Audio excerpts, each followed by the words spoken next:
오늘 함께 살펴볼 말씀은 열왕기하 9장 27절에서 37절까지 말씀입니다.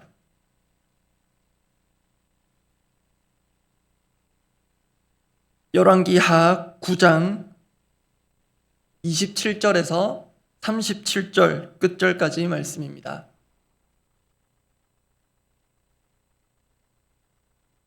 열왕기하 9장 27절에서 37절까지 말씀, 제가 먼저 27절 읽습니다. 유다의 왕 아하시야가 이를 보고 정원의 정잣길로 도망하니 예후가 그 뒤를 쫓아가며 이르되 그도 병거 가운데서 죽이라 하매 이블람 가까운 구르비탈에서 치니 그가 무기토까지 도망하여 거기서 죽은지라. 그의 신복들이 그를 병거에 싣고 예루살렘에 이르러 다윗성에서 그들의 조상들과 함께 그의 묘실에 장사하니라. 아합의 아들 요람의 제11년에 아하시야가 유다왕이 되었었더라. 예후가 이스라엘에 오니 이세벨이 듣고 눈을 그리고 머리를 꾸미고 창에서 바라보다가 예후가 문에 들어오매 이르되 주인을 죽인 너 시므리여 평안하냐 하니 예후가 얼굴을 들어 창을 향하고 이르되 내 편이 될 자가 누구냐 하니 두어 내시가 예후를 내다보는지라. 이르되 그를 내려던지라 하니 내려던짐에 그의 피가 담과 말에게 튀더라. 예후가 그의 시체를 밟으니라. 예후가 들어가서 먹고 마시고 이르되 가서 이 저주받은 여자를 찾아 장사하라. 그는 왕의 딸이니라 하매 가서 장사하려 한즉 그 두골과 발과 그의 손 외에는 찾지 못한지라. 돌아와서 전하니 예후가 이르되 이는 여호와께서 그 종 디습 사람 엘리야를 통하여 말씀하신 바라. 이르시기를 이스라엘 토지에서 개들이 이세벨의 살을 먹을지라. 37절 함께 읽습니다. 그 시체가 이스라엘 토지에서 거름같이 밭에 있으리니 이것이 이세벨이라고 가리켜 말하지 못하게 되리라 하셨느니라 하였더라. 어제 우리는 예후를 통해 시작된 북이스라엘 개혁을 살펴보았습니다. 첫 번째 개혁의 대상은 북이스라엘 왕 요람이었습니다. 예후는 주도 면밀한 계획과 작전 수행력을 보이며 요람 왕을 제거하는 데 성공합니다. 특히 그러한 작전 수행의 배후이자 원동력이 하나님의 말씀이었다는 것을 확인했습니다. 그런데 예후를 통한 하나님의 개혁은 어제 본문에서 시작에 불과했습니다. 오늘은 두 왕이 예후에 의해 제거됩니다. 한 사람은 유다 왕 아하시야이고요. 그리고 한 사람은 실제로는 왕이 아닌 왕비입니다. 그러나 실질적인 왕으로서 행세를 했기 때문에 두 왕이라 말씀드렸습니다. 그 두 번째 사람, 그녀는 악명 높은 이세벨입니다. 그렇게 오늘 본문을 통해서도 예후를 통해 이루어져가는 하나님의 개혁의 면면을 살펴보고 기도하고자 합니다. 하나님의 개혁, 어제와 제목은 똑같습니다. 하나님의 개혁 첫 번째는 하나님의 집을 하나님의 집답게입니다. 개혁의 한 방향이라고도 할 수 있는데요. 하나님의 개혁 첫 번째는 하나님의 집을 하나님의 집답게입니다. 하나님의 집을 하나님의 집답게. 말씀드린 대로 예후를 통한 개혁의 두 번째 대상은 남유다 왕 아하시야입니다. 그런데 그의 죽음은 뭔가 애석한 느낌도 듭니다. 특히 본문만 보면 괜히 북이스라엘 요람 왕 도우러 나섰다가 괜히 해를 당한 느낌도 듭니다. 그 남유다 왕 아하시야가 지금 이 북이스라엘 개혁 과정에서 이름을 올리게 된 건 그 아하시야가 아람과의 전쟁에서 북이스라엘과 함께 나섰기 때문입니다. 그 대목이 오늘 보면 앞서서 열왕기하 8장 28절 29절에 나오는데요. 제가 읽어드리겠습니다. 그가 아합의 아들 요람과 함께 길르앗 라못으로 가서 아람 왕 하사엘과 더불어 싸우더니 아람 사람들이 요람에게 부상을 입힌지라. 요람 왕이 아람 왕 하사엘과 싸울 때에 라마에서 아람 사람에게 당한 부상을 치료하려 하여 이스라엘로 돌아왔더라. 유다의 왕 여호람의 아들 아하시야가 아합의 아들 요람을 보기 위하여 내려갔으니 이는 그에게 병이 생겼음이더라. 이 두 구절이 어제와 오늘 본문의 배경이 됩니다. 여기까지만 보면 사실 얼마든지 가능한 일로 보입니다. 아하시야가 특히 무엇을 잘못했나 싶기도 합니다. 공공의 적 아람 덕분인지 북이스라엘과 남유다가 모처럼 단일 대우로 갖춥니다. 그러다 보니 두 왕 사이에도 화합의 분위기가 만연합니다. 지금 병문안 차원에서 또 전쟁 중이기도 했고 남유다 왕 아하시아가 요람에게 가서 같이 이스라엘에 있는 상황입니다. 이 정도만 보면 괜찮아 보이는데요. 이게 또 오늘 본문의 배경이기도 한데, 그러나 이 아하시아에 대한 열왕기 저자의 평가는 냉정합니다. 조금 전에 읽었던 구절 앞부분에 있는데요. 열왕기하 8장 26절 27절을 또 제가 읽어드리겠습니다. 아하시아가 왕이 될 때에 나이가 22세라. 예루살렘에서 1년을 통치하니라. 그의 어머니의 이름은 아달랴라. 이스라엘 왕 오므리의 손녀이더라. 이 오므리는 북이스라엘 아합의 아버지입니다. 아합의 아내 이세벨에게는 시아버지가 되겠죠. 27절 마저 읽어드립니다. 아하시아가 아합의 집 길로 행하여 아합의 집과 같이 여호와 보시기에 악을 행하였으니 그는 아합의 집의 사위가 되었습니다. 반복되는 표현 보이십니까? 단적으로 말하자면 아하시아는 아합의 집이 기준이 된 사람입니다. 여호와 하나님의 집이어야 할 유다 왕국을 아합의 집으로 바꾸어 버렸습니다. 그가 아합의 집의 사위가 됐다는 것은 핑곗거리가 되지 않습니다.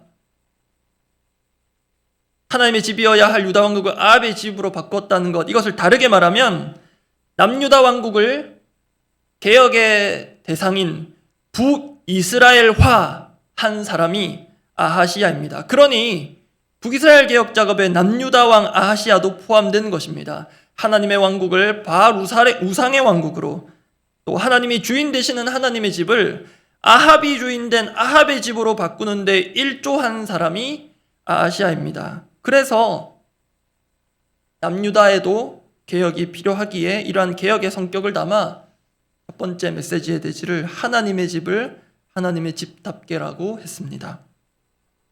이러한 개혁의 성격은 지금 우리에게도 필요할 것입니다. 우리는 공동체에 대한 말씀을 지난 한 주 앞서 2주간 들으면서 교회에 대한 진리를 다시금 새겼습니다. 제목만 떠올려 보면 우리가 교회라는 것, 그리고 이 교회는 하나님의 교회라는 것. 그렇다면 실제로도 또 누가 봐도 교회 안의 사람이든 교회 밖의 사람이든 누가 봐도 정말 이 교회가, 이 더사랑 교회가 하나님의 교회이구나라는 것이 드러나야 바람직할 것입니다. 그렇다면 혹시라도 하나님의 주인됨이 희미해진 영역이 있다면 점검하고 이 교회가 정말로 하나님이 주인 되시는 하나님의 교회임이 드러나도록 개혁하는 작업이 저와 우리에게도 필요할 것입니다. 또한 우리 각자가 교회이기에, 우리가 교회이기에 우리 각자의 몸이 또 삶이 정말 하나님을 주인으로 모시고 사는 자의 삶인지 그렇지 않은지를 점검하는 것이 필요하겠습니다. 이 점에 있어서 우리에게 그 점검의 기준이자 토대가 되는 구절 성경에 많은데요. 고린도전서 6장 19절 20절을 제가 읽어드립니다. 너희 몸은 너희가 하나님께로부터 받은 바 너희 가운데 계신 성령의 전인 줄을 알지 못하느냐. 너희는 너희 자신의 것이 아니라, 너희는 너희 자신의 것이 아니라. 20절은 함께 읽겠습니다. 값으로 산 것이 되었으니 그런즉 너희 몸으로 하나님께 영광을 돌리라. 한글 성경에, 그리고 원래 성경에도 값으로 이렇게 되어 있는데요. 저는 개인적으로 이 앞에 피자를 넣어서 읽습니다. 피값으로. 그것이 우리의 몸값이고, 그래서 우리의 몸으로 하나님께 영광을 돌리라 사도 바울이 권면합니다. 그래서 공동체도 중요하지만 그 공동체를 이루는 우리 각자, 또 공동체의 촉소판이라고도 할 수 있는 우리의 몸과 삶이 아합의 집이 아닌 하나님의 집이어야 하겠습니다. 그 당시 아합이란 오늘날에 있어서 특별히 다른 것이라기보다 하나님이 계셔야 마땅한 자리를 꿰찬 그 모든 것이 오늘 우리에게 있어서, 이 시대에 있어서 아합 노릇을 하는 것이 될 것입니다. 그렇게 우리 각자가, 그리고 우리 모두가 하나님의 집이니 그 진리가 진리답게 나타나도록 우리 모두가 하나님의 집답게 세워져 가기를 바랍니다. 두 번째입니다. 하나님의 개혁 두 번째. 거짓 평안을 참된 평안으로입니다. 이것도 일종의 개혁의 방향을 담은 것인데요. 거짓 평안을 참된 평안으로입니다. 거짓 평안을 참된 평안으로. 예후를 통한 개혁의 대상, 첫 번째 북이스라엘 왕 요람이었고요. 그리고 두 번째 남유다 왕 아하시아였고요. 세 번째는 북이스라엘 악명 높은 그녀 이세벨입니다. 오늘 본문에 이세벨의 최후가 나오는데요. 정말 보면 볼수록 보통 여자가 아니구나 싶습니다. 참고로 어제 본문에서 북이스라엘 왕 요람이 파수꾼을 세워 경계하며 결국 예후를 요람 왕이 직접 나가 맞았던 대목을 떠올릴 수 있다면 오늘 본문에 이세벨이 하는 행동 하나하나가 섬뜩합니다. 예후가 이세벨을 찾아와 그녀의 방문을 열고 들어옵니다. 그때 예후에게 이세벨이 하는 말이 오늘 보면 31절인데요. 얼마나 표독스럽게 말했을지 상상이 안 가는데요. 제가 흉내를 낼 수가 없겠습니다. 읽어드리겠습니다. 31절입니다. 예후가 문에 들어오매 이르되 주인을 죽인 너 시므리여 평안하냐 하니. 여기서 주인을 죽인 너 시므리는 예후를 가리킵니다. 이 표현에는 역사적 배경이 있습니다. 간단하게 말씀드리면 열왕기상 16장으로 갑니다. 때는 북이스라엘 왕 엘라가 다스릴 때인데요. 그때 시므리가 등장합니다. 열왕기상 16장 9절 10절을 제가 읽어드립니다. 엘라가 디르사에 있어 왕궁 맡은 자 아르사의 집에서 마시고 취할 때에 그 신하 곧 병거 절반을 통솔한 지휘관 시므리가 왕을 모반하여. 지금 예후가 북이스라엘 왕 요람을 죽인 상황과 닮아 보입니다.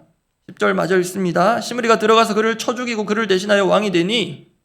여기까지입니다. 그래서 이 역사를 이세벨이 알고 있었던 것 같습니다. 참고로 이름도 비슷한데요. 이 시므리가 왕이 됐는데 단 7일 왕의 자리로 있다가 또 죽음을 맞게 되고 그 시므리의 뒤를 이은 사람이 오므리인데요. 오므리가 바로 앞서서도 확인했던 아합의 아버지이자 이세벨의 시아버지입니다. 그래서 이 가까운 역사를 이세벨이 분명 알고 있었던 것 같은데 중요한 것은 그 시므리의 모반과 비교하며 예후의 그 개혁을 평가절하하고 있는 것입니다. 주인을 죽인 너 시므리여. 지금 하나님께서 오래전 선지자 엘리야를 통해 예언하신 대로 예후는 개혁에 착수하여 진행 중인데요. 그런 믿음의 역사적 관점이 없는 이세벨이 보기에는 지금 예후는 쿠데타를 일으키고 있을 뿐입니다. 실제로 예후는 하나님의 말씀대로 자신의 임무를 하나하나씩 착착 완수해가고 있지만 이세벨이 볼 때 예후는 살인자일 뿐입니다. 그것도 주인을 죽인 살인자. 그런데 지금 이세벨은 자신의 목숨이 위태로운 상황입니다. 그런 상황에서 예후를 향해 주인을 죽인 너 시므리여 라고 말할 수 있는 것도 대단한데요. 그렇게 예후가 오기까지 이세벨이 하고 있었던 행동은 더 섬뜩합니다. 30절입니다. 오늘 보면 30절 제가 읽어드립니다. 예후가 이스라엘에 오니 이세벨이 듣고 눈을 그리고 머리를 꾸미고 창에서 바라보다가 예후가 문에 들어오매 이르되 주인을 죽인 너 시므리여 평안하냐 하니. 지금 이세벨이 곧 죽을 목숨인데 뭐 하고 있습니까? 눈을 그리고 머리를 꾸미고. 화장하시는 분들은 지금 이 이세벨의 이 심리 상태가 이해가 되십니까? 좋게 말하면 태연하고 도도하다고도 할까요? 그런데 그러한 분위기에 방점을 찍는 게 31절 끝에 나오는 그녀가 건네는 인사입니다. 평안하냐? 어제 요람이 예후에게 전했던 인사와 같습니다. 히브리 말로 하면 샬롬, 모두 다 아시는 그 샬롬에 히브리어 의문사 하를 붙인 하샬롬, 우리로 치면 안녕하냐? 안녕하십니까? 저는 이 이세벨 보면 볼수록 참 무서운 여자로 보입니다. 소름이 끼칩니다. 일반적인 상황이라면 칼찬 군인들이 들이닥치면 미리 도망을 가거나 살려달라 애원할 법합니다. 그런데 이세벨은 예후가 오는 것을 알고 있습니다. 북이스라엘 왕 요람도 예를 갖추어 나가 맞았습니다. 그런데 이세벨은 도도하게 화장을 하고 있습니다. 자신도 죽을 것을 모르지 않았을 것입니다. 그런데도 태연하게 화장을 하고 있습니다. 그러고는 한마디 던집니다. 주인을 죽인 너 시므리여 평안하냐? 웬만한 강심장이 아니고서는 그 자리에 있었던 다른 사람들은 그 이세벨이 뿜어내는 그 기에 눌렸을 것입니다. 여기서 어제 요람과 예후의 마지막 대화 그 22절을 한번 비교해 봅니다. 요람이 예후를 보고 이르되 예후야 평안하냐 하니 대답하되 내 어머니 이세벨의 음행과 술수가 이렇게 많으니 어찌 평안이 있으랴 하더라. 그나마 어제 본문에서는 예후가 돌직구긴 했으나 대답은 했습니다. 요람이 평안하냐 하샬롬 묻는 말에 대답은 했거든요. 근데 그 대답에서 나왔던 이세벨 지금 묻습니다. 하샬롬 평안하냐? 근데 대답도 하지 않습니다. 조금 이따가 살펴볼 것입니다. 그래서 저는 어제 본문과 오늘 본문을 묵상하면서 이 너무나도 익숙하면서도 인사치레로 하는 그냥 인사말일 뿐인 이 안녕하십니까? 이 샬롬, 이 인사가 곱씹어졌습니다. 한자어로 편안할 안, 편안할 영. 이 인사가 닮은 것이 유대인들의 인사 샬롬입니다. 하샬롬. 샬롬은 성경적으로 하나님으로부터 오는 것입니다. 그 샬롬을 기원하며 건네는 인사말이 샬롬입니다. 정말 일상적인 인사말입니다. 안녕하세요도 뜻이 비슷한 것 같습니다. 그런데 어제도 말씀드렸지만 그 샬롬, 안녕하세요, 이 인사말 하나만 제대로 곱씹어도 통치자로서의 기본이 다져질 것입니다. 정말 내가 다스리는 이 나라, 이 국민의 오늘은 안녕한가? 어제는 샬롬 했는가?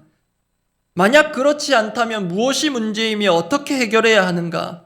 정말 통치자로서의 기본이 이 안녕하십니까? 인사에 담겨 있는 것 같습니다. 그러나 이세벨의 이 샬롬을 묻는 인사 역시 말뿐인 인사말입니다. 왜냐하면 당시 국민들의 평화가 자신으로 인해 산산조각 나고 있음을 전혀 모르고 있기 때문입니다. 그런 상황에서 샬롬을 묻는 그녀의 인사는 오히려 민심을 성나게 만듭니다.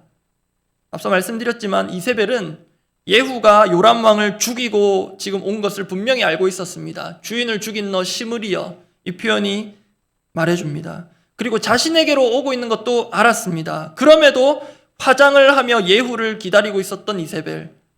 그랬던 그녀이기에 그녀가 던지는 인사 하샬롬은 참 기가 막힙니다. 이세벨이 던지는 인사말 평안하냐는 공허한 정도가 아니라 공포스럽습니다.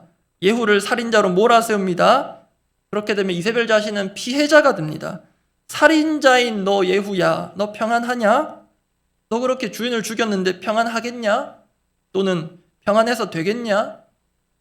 너도 7일 천하로 끝났던 시므리처럼 그렇게 비참하게 끝이 나지 않겠냐? 비아냥거리는 인사로 들립니다. 그래서인지 예후는 이번에는 아예 대꾸조차 하지 않습니다. 보신 대로 31절, 32절 보시면요. 예후가 32절입니다. 예후가 문에 들어오매 이르되, 죄송합니다. 32절 다시 읽어드립니다. 예후가 얼굴을 들어 창을 향하고 이르되, 이세벨을 쳐다보지도 않습니다. 창을 향하고 말합니다. 내 피해 될 자가 누구냐? 이 창은 이세벨을 집어 던질 그 창이 됩니다. 이때 전향의 표시를 한 이들을 명령해서 예후는 이세벨을 창밖으로 내던지게 합니다. 그 비참한 말로 역시 하나님의 말씀대로 이루어진 것임을 예후는 알고 있었고 또 우리에게 확인시켜 줍니다. 오늘 본문 마지막 부분 36절 37절 제가 읽어드립니다. 돌아와서 전하니 예후가 이르되 이는 여호와께서 그 종 디셉 사람 엘리야를 통하여 말씀하신 바라. 이세벨의 최후 역시 하나님의 말씀대로 이루어집니다. 이르시기를 이스라엘 토지에서 개들이 이세벨의 살을 먹을지라. 그 시체가 이스라엘 토지에서 거름같이 밭에 있으리니 이것이 이세벨이라고 가리켜 말하지 못하게 되리라 하셨느니라 하였더라. 한 줌에 제도되지 않는 권력이라는 것은 성경적인 근거가 있는 것 같습니다. 그 권력은 쥔 사람 자체가 한 줌에 제도되지 않을 존재이기 때문입니다. 이렇게 아합과 이세벨이 다스렸던 그 이스라엘의 흑역사가 처참하게 끝이 납니다. 잘 아시는 대로 아합과 이세벨이 다스렸던 그 시기가 북이스라엘 최악의 흑역사입니다. 비유하자면 이렇게 될까요? 무능한 남편의 무법한 아내입니다. 무법이란 문자 그대로는 법이 없다 또는 법이 유명무실한 상황을 말하는 것일 텐데요. 그렇게 되는 이유는 법이 실제로 없어서가 아니라 자신이 법이기 때문입니다. 여러분, 성경도 죄를 그렇게 정의합니다. 요한일서 3장 4절, 성경적 죄를 정의하는 중요한 구절인데요. 제가 읽어드립니다. 요한일서 3장 4절. 죄를 짓는 자마다 불법을 행하나니 죄는 불법이라. 제가 원어상의 의미를 괄호해서 표시해 두었습니다. 이 불법으로 번역된 원어는 원어상 무법입니다. 아마 들어보셨을 것입니다. 아노미. 노미란 법, 기준, 규격 같은 뜻이고요. 헬라어에서 아는 부정어, not, 영어로 치면 not을 뜻합니다. 그래서 불법은 원어적으로는 무법입니다. 말씀드린 대로 법이 없다? 아니죠. 법이 있습니다. 법이 없는 이유는 자신이 법이기 때문입니다. 이세벨 자신이 법 위에 있고 자신이 법입니다. 그러니 그녀가 행했던 일례만 들면 나봇의 포도원은 사기치고 죽이고 빼앗으면 됩니다.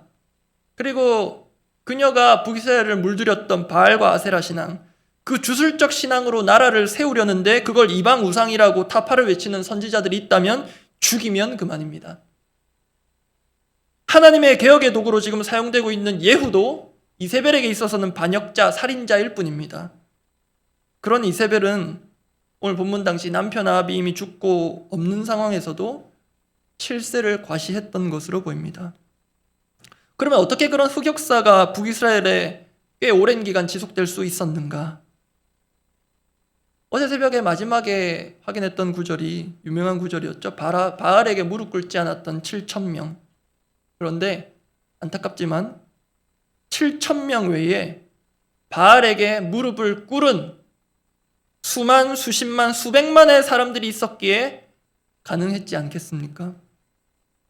그 이유는 두려움 때문일 수 있습니다. 이 무서운 이세벨 때문에, 또는 바알과 아세라 신앙이 주는 달콤함, 그것을 이름하여 거짓 평안이라 하겠습니다. 농업과 날씨를 관장하는 신, 농사가 잘 돼야 잘 사는 그때 그 신을 잘 모셔야 잘 살 수 있다는 헛된 이교의 가르침 앞에 모두가 무릎 꿇고 잘 살고 번영하기만을 바라는 각자의 욕심이 모여 만들어낸 것입니다. 그래서 거짓 평안입니다.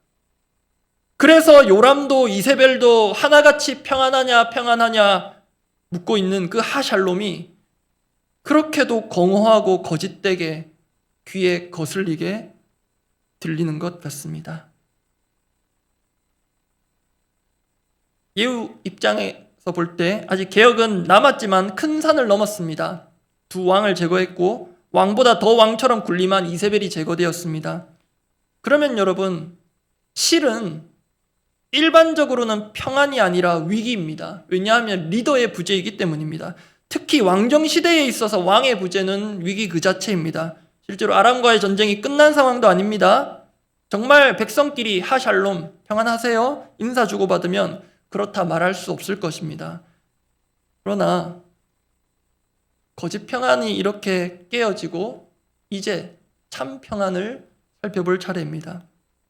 하나님의 백성들은 참 주인 되신 하나님을 모신 이들이기에 이러한 위기 상황의 연속 가운데에도 거짓 평안이 아닌 진정한 평안, 샬롬을 누릴 수 있습니다. 이유가 있습니다. 실제로 두 왕과 이세벨이 처단되는 동안 아람의 군대가 언제 어디서 쳐들어올지 모르는 상황입니다. 지금 전쟁이 끝나지 않았습니다.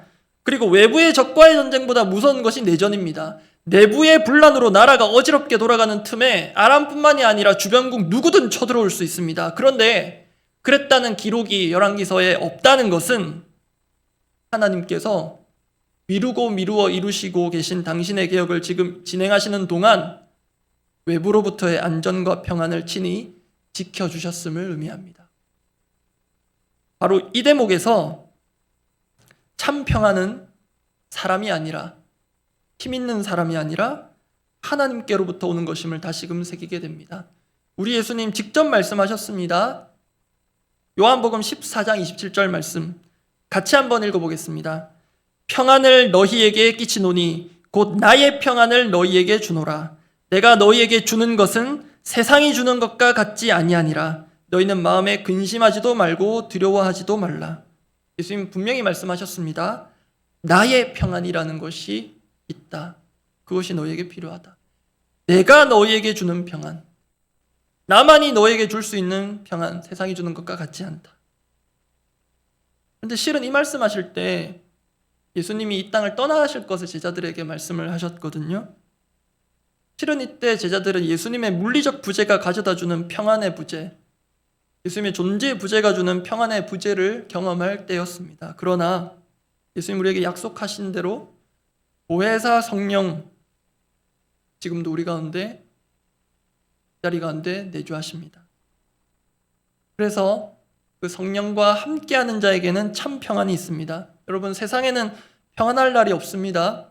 리더가 있어도 리더가 부재하는 것과 다름없는, 차라리 없는 게 나은 그런 삶이 우리 가운데 펼쳐질 수도 있습니다. 그러나 그러한 상황에도, 악랄한 리더가 자리를 꿰차고 있는 상황에도 성령의 사람은 하나님만이 주시는 평안을 누릴 수 있습니다. 그것은 유유자적 같은 평안이 아니라요, 전쟁 같은 세상 가운데에서 누릴 수 있는 평안입니다. 힘에 의한, 재력에 의한 그런 평화에 익숙한 우리가 성령의 존재에 의한, 삼위 하나님의 은혜에 의한 평안을 누릴 수 있기를 바랍니다. 기도하겠습니다.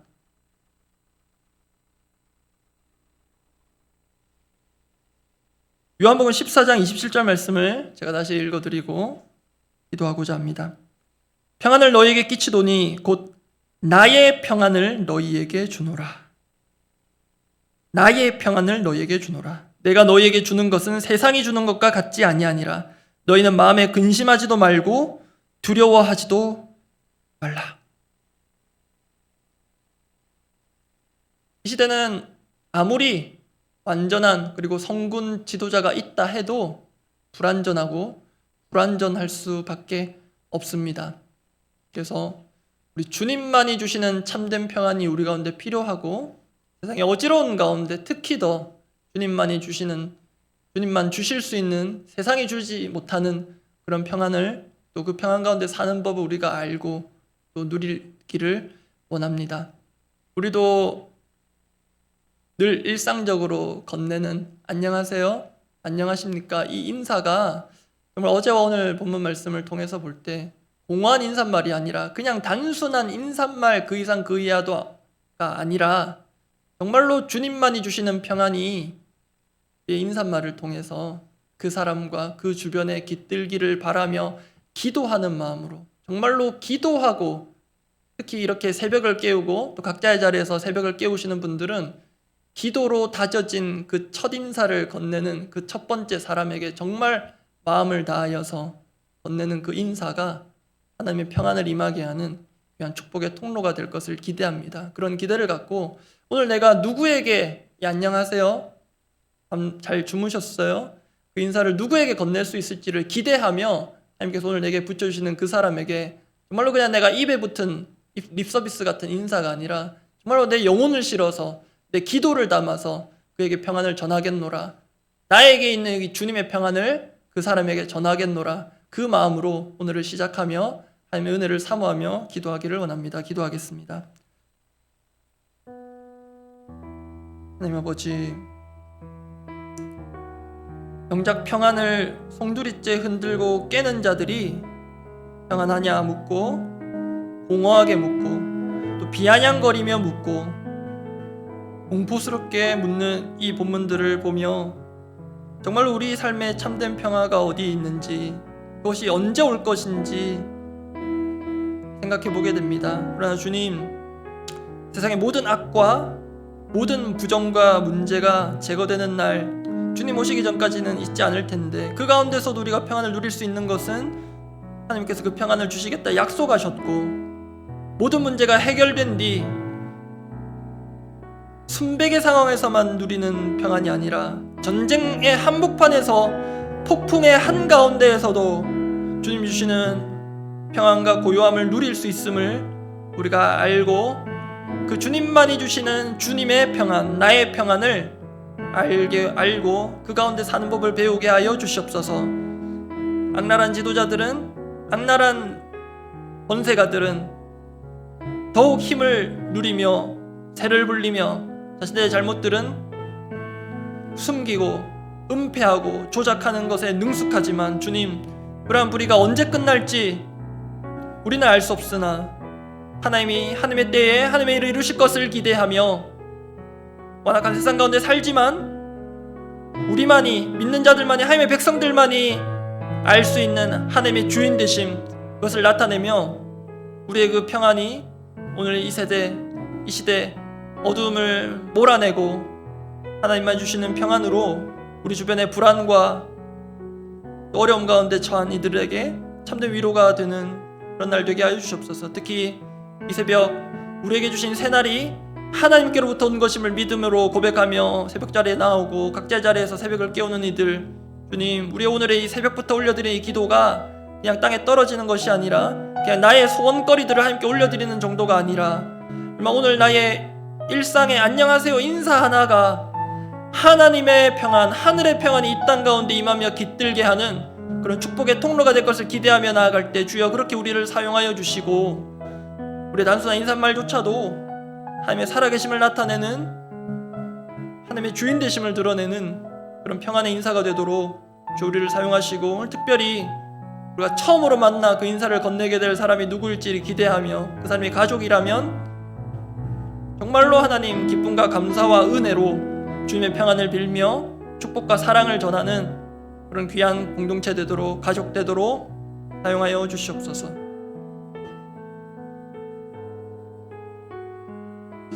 우리 공동의 기도 제목들을 두고 기도하고 각자 기도하고 돌아가실 텐데요. 네. 이 학기 교회적인 또 중요한 또 큰 또 영적 축제의 장들이 있습니다. 우리 가을 특별 새벽봉을 위해서 계속 기도하고 있는데요. 하나님의 참된 평안이 우리 가운데 모든 공동체 가운데 임할 수 있도록 특히 참여하는 수준으로 계시는 분들은 잘 모를 수 있는 준비하는 과정에서의 겪는 어려움 또는 부담 그런 것들이 있는데요. 준비하는 모든 과정 그리고 사실 누구보다도 이 말씀의 양식을 부지런히 짓고 준비하는 그 설교자의 그 마음, 그 고충 감사한 과정이지만 그 씨름의 과정 물론 녹록지 않습니다. 그렇지만 그 준비하는 모든 과정에서 담임 목사님 비롯하여 우리 모든 교회에 하나님 참 평안을 주셔서 이 준비가 부담이 아니라 고생이 아니라 이 과정 자체가 얼마나 우리에게 감사요 평안인지 이 과정을 누리는 은혜를 달라고 이미 하나님의 입장에서는 특세가 시작되었음을 우리가 알고 오늘 하루 우리에게 주어진 이 일상의 새벽을 우리에게 주신 특별한 은혜의 새벽으로 바꿔가며 우리가 그렇게 매일매일을 하나님 앞에 특별한 새벽으로 특별한 날로 살겠노라. 지금부터 기대하며 결단하며 은혜를 사모하며 담임 목사님들 중보하며 기도하면 좋겠습니다. 풍삼초도 마찬가지입니다. 두 사람 교제 가운데 성령께서 함께하사 평안의 영으로 함께하사 두 사람의 마음 가운데 참된 평안을 하나님만이 주시는 세상의 그 누구의 만남과 교제 속에서도 없었던 주님만이 주시는 평안이 깃드는 그런 풍삼초 교제가 되게 해달라고 기도해 주시고요. 그리고 저는 이 열왕기서를 묵상하면서 이 나라가 계속 생각이 납니다. 저의 왜곡된 역사적 시각일진 모르지만 사람의 관점, 정치적 입장을 다 떠나서 이 나라 잘 되어야 되지 않겠습니까? 세우신 이들이 정말로 정신을 똑바로 차리고 이 국민들의 안녕과 평안과 생명을 최우선하며 섬기는 자로서 서는 게 모두가 바라는 것 아니겠습니까? 모든 이념과 신념을 떠나서 정말로 이 나라가 하나님의 나라답게 다시 한번 새롭게 일어서도록 정말 하나님께서 이 땅에 복음을 주시며 하나님의 나라로 세우시고자 하는 하나님의 뜻이 있으셨을 텐데 그 뜻이 어그러지는 것 같은 이 상황 가운데 하나님 정말 이 나라를 불쌍히 여겨주시고 정말 우리 주변에 있는 이웃들과 우리 국민들이 정말로 하나님의 나라의 백성답게 살아가는 그 맛을 보게 해달라고 이 땅에 진정한 하나님만이 주시는 평안과 안녕을 선사해달라고 그렇게 이 나라를 품에 끌어안고 함께 기도하고 각자 기도하고 돌아가시기 바랍니다. 기도하겠습니다. 하나님 아버지,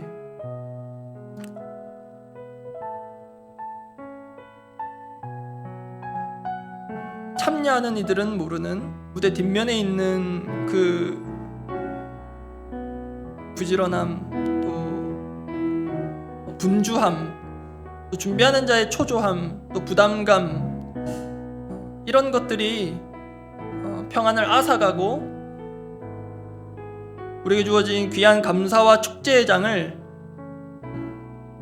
부담이 되는 자리, 기대하지 못하는 자리, 그러함에도 앞에 설 때에는 평안을 얘기해야 되고 괜찮은 척 해야 하는 이런 이중적인 습관들이 이제는 끊어지게 하사 정말로 주님 준비하는 자들이 준비하는 과정에서 힘을 얻고 평안을 누리고 감사를 맛보고 막힐 때마다 하나님 주시는 은혜와 지혜로 뚫어져감을 경험하고 정말 하나님께서 살아계시며 기도로 하늘 문을 여시는 우리의 기도를 들으시는 하나님을 준비하는 과정에서부터 보게 하셔서 하나님 모두가 은혜 받아야 하겠지만 준비팀으로서 수고하는 이들이 혹시라도 준비하는 과정 가운데 부담과 어려움에 직면해 있다면 그들에게 더욱 큰 은혜를 주시고 담임 목사님 말씀에 귀한 양식을 지어가며 친히 손수 마련해가는 그 과정에 어려움과 막힘이 있다면 주님 그 누구도 맛볼 수 없는 하나님의 말씀이 하늘로부터 떨어지는 것을 경험하게 하시고 그 말씀이 자신을 살리고 우리 공동체를 살리는 것을 볼 때 그 은혜에 감격하며 주님 그 누구보다도 참된 평안을 누리게 하여 주시옵소서. 주님 우리 풍삼초 3기 교제 가운데 정말로 이 세상에 각박하고 바쁜 현실 가운데 어렵게 시간을 내고 또 장소를 마련하고 또 준비하여 교제하는 그 교제의 장이 정말로 세상이 줄 수 없는 성령님이 함께 하심으로 누리는 평안의 교제가 되도록 주여 역사하시고 그 시간이 기다려지고 네 번의 만남이 너무 아쉽게 끝날 수 있도록 주여 함께 하시고 은혜를 베풀어 주시옵소서. 주님 이 나라 이 대한민국 주님 불쌍히 여겨 주시옵소서.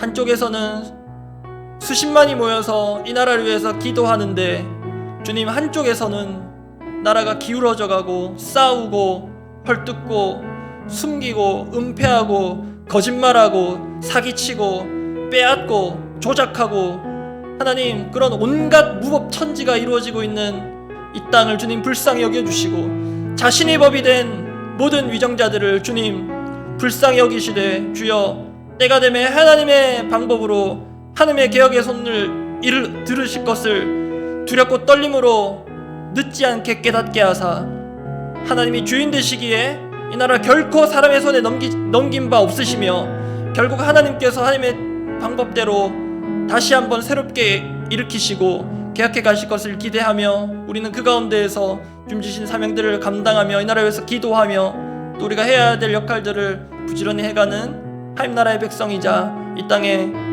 참된 그리스도인으로서 빛과 소금의 역할들을 감당하게 하시고 오늘 우리가 어떤 면에서 어떤 자리에 서서 중보하며 또 그렇게 살아야 하는지를 보게 하사 정말 이 나라를 하나님의 뜻 가운데 세우는데 기여하는 귀한 하나님 나라 백성 되게 하여 주시옵소서.